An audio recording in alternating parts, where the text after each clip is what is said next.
Welcome to my YouTube channel School Jaisa. This is the second part of the same chapter, that is matter in our surrounding. Here we will start with the concept of the heating and cooling. How the heating plays an important role in order to convert the solid into liquid or liquid into gas. And when the cooling is done, then how the conversion of the gas takes place into liquid and the liquid conversion takes place into solid. So we should know about the heat. When we do the heating of any of the substance, if you do the heating of any solid thing, if you do the heating of any metallic substance, you'll see that the heat is a kind of the energy which has been given, then the molecules which are very close to each other, they will start separating with each other. That means intermolecular force of attraction will start decreasing, and we have already studied that when the intermolecular force attraction decreases, then the intermolecular space increases.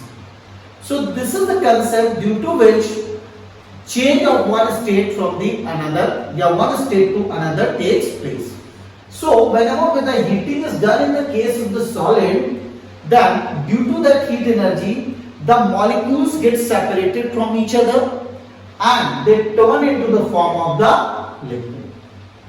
Later on, if you take the liquid and you begin the heat to it, then those molecules which were although little bit far from each other, they will get separated more from each other and the space between them increase more, and in this way they convert from solid to liquid to gas.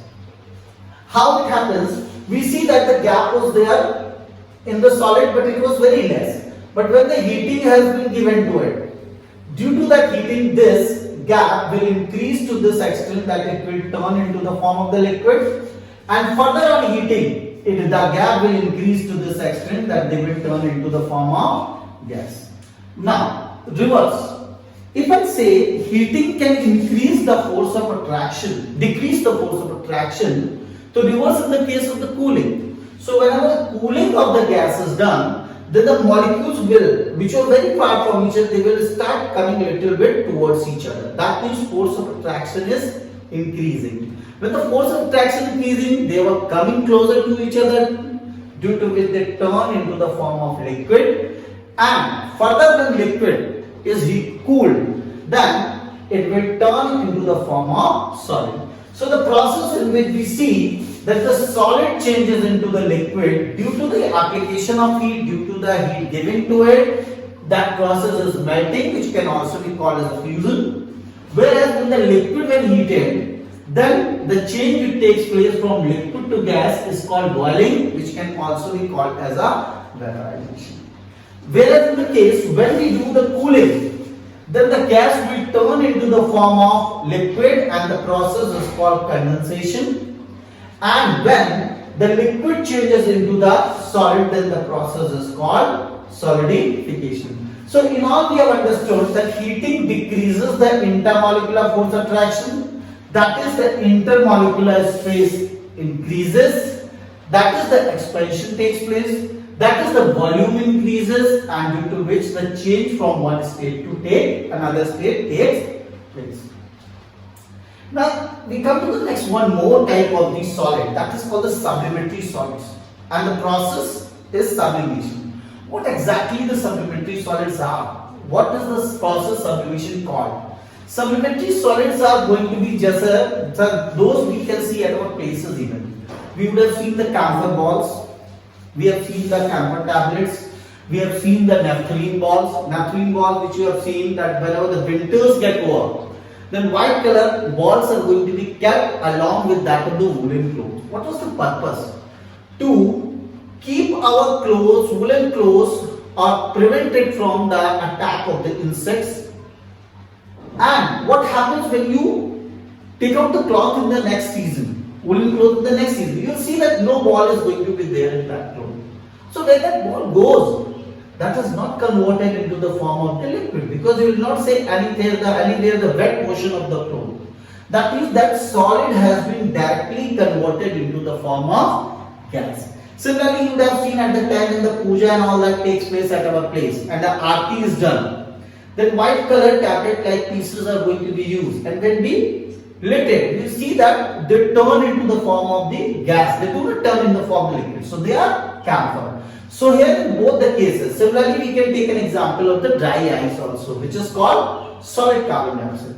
So in all these, what do we observe? We observe that they are not turning from solid to liquid, but directly they are turning from solid to gas.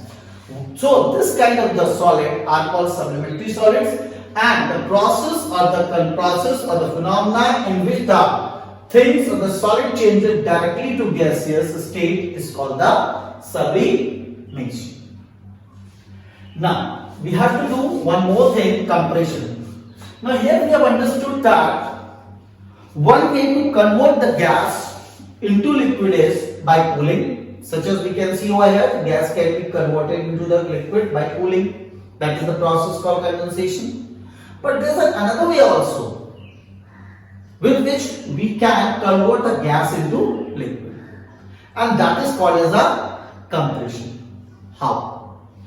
Let us take a container in which the gaseous molecules were there, and we can see these molecules are there and they are far from each other, very far from each other, and we fix the piston over it. Now initially when the piston was at this position, what was my observation? The gaseous molecules were very far from each other. But when we apply the force on putting some weight or applying the force with your hand, and the piston as goes down in the container, we observe that the molecules come closer, and in this way, after some time, due to that process of application of force, that is due to the process of compression, the gas can be turned into the form of the liquid. An example of it we can take as LPG, CNG, etc. How? Now let us talk about the LPG. LPG full form is liquefied petroleum gas. Now, see liquefied petroleum gas. We would have seen the gas cylinder at our places in the kitchen. So, how the gas is filled in industries or in factories, wherever the gas is filled in the cylinder, they are filled with a very high pressure. And since it is filled with a very high pressure, that gas is initially in the form of the liquid. How? Because as we have seen that the gas can be converted into the liquid by the process called compression. With the same process, gas is filled in the cylinder by application of the force or by application of the pressure. So due to high pressure, the gas in the cylinder is not in the form of the gas, it is in the form of the liquid. But as soon as we open the knob, then the pressure gets decreased, and due to which that gas again started converting into the form of that gas which was in the form of the liquid, that starts converting into the form of gas, and that comes out in our pipe and reaches to the burner area, and when we use a lighter we see the flame start coming there. So in this way we can see this is LPG is one of the examples due to which we can say compression is another method due to which we convert the gas into the liquid form. Okay. Now one thing more, that is we should study about the thermometer. Thermometer, we have three types of thermometer. One is Kelvin, second Celsius, and third we see Fahrenheit. In the case of the Celsius thermometer, I have drawn the diagram of Celsius, this Kelvin and Fahrenheit. Here I have mentioned the 2 points in each thermometer. 2 points in each thermometer. Let us take a Kelvin. So in Kelvin, this whole portion is divided into 100 parts. In this also it is divided into 100 parts. But in the case of the Fahrenheit, what do we observe? It is divided into 180 parts. How? Because here I have taken the top point as 373 and the lowest point as 273. So if we subtract it, we get 100. So 100 equal parts are there, and each part is considered as the 1 Kelvin. Here again, we see the top point is 100 Celsius and 0 Celsius. That means again when we subtract 100 minus 0, then again each reading will be explained about the 1 degree centigrade. But when we talk about the Fahrenheit, here we see on subtracting the 32 from 212, we get 180 equal part.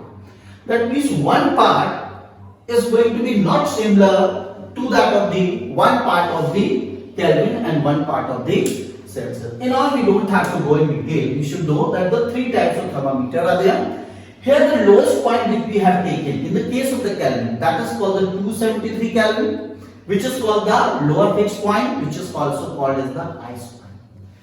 And the uppermost point which we have taken is the steam point or upper fixed point. This is 373 Kelvin.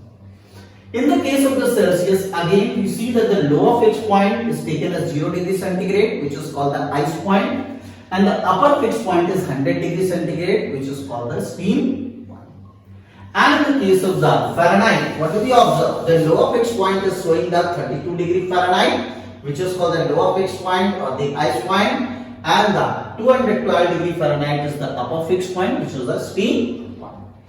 Now, can we do the conversion? If we are going to have the temperature in degree Celsius and we want to convert it into Kelvin, or if the temperature is given in the Kelvin, can we convert it to the degree Celsius? Yes, we have a formula for it, that is K equal to C plus 273. Similarly, if we want to convert the degree Celsius and into the Fahrenheit, we have another formula. Now the question comes to, there are two formulas. Can there be any possibility due to which we can convert the Kelvin into the Fahrenheit? Yes, we can. It's easy. Why? How? Because Kelvin temperature is given in. Then in that case, first we will convert it to degree Celsius with the help of this formula. Whatever the value of the degree Celsius comes, that you put it over here and you can get the value of degree, value in degree Fahrenheit. So let us take some examples.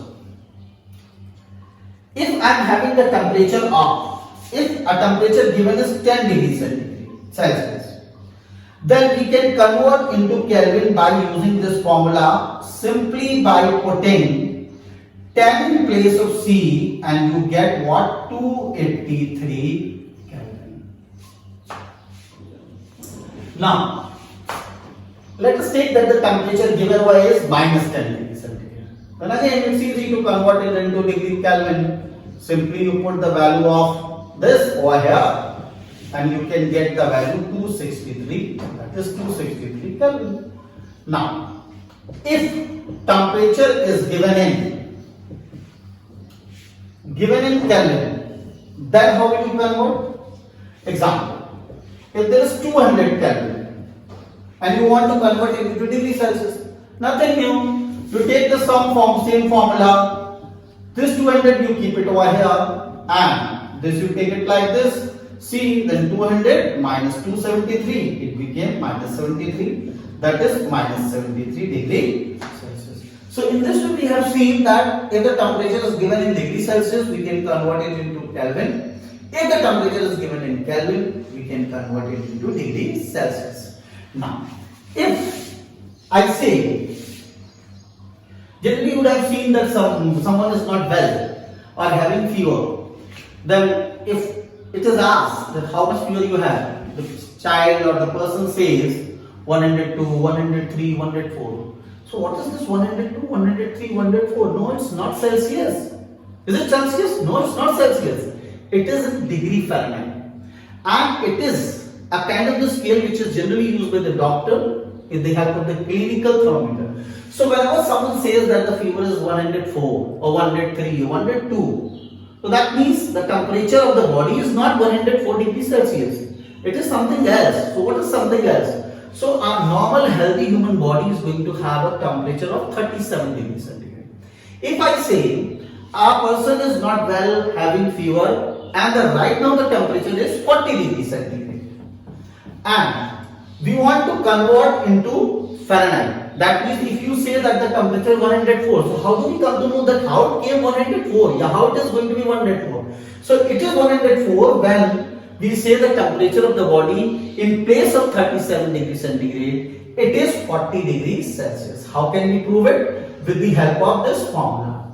Now we are taking this formula and we are putting 40 over here, 5 over here, then this as it is, and this became what? This is cancel 8 times. So f minus 32, then we do the cross multiplication, is multiplied with 1, 9 is multiplied with 8, it becomes 72. This is f minus 32, this is f, this is 72 plus 32, this became 104. That means whenever it is said that the fever is 104. It means fever is not 104 degrees Celsius because 100 degree that is water get boiled. So it can be 104 Celsius. It's actually 40 degrees Celsius. And that I have shown you that how can we convert and we can prove that it is 104 right now. Clear?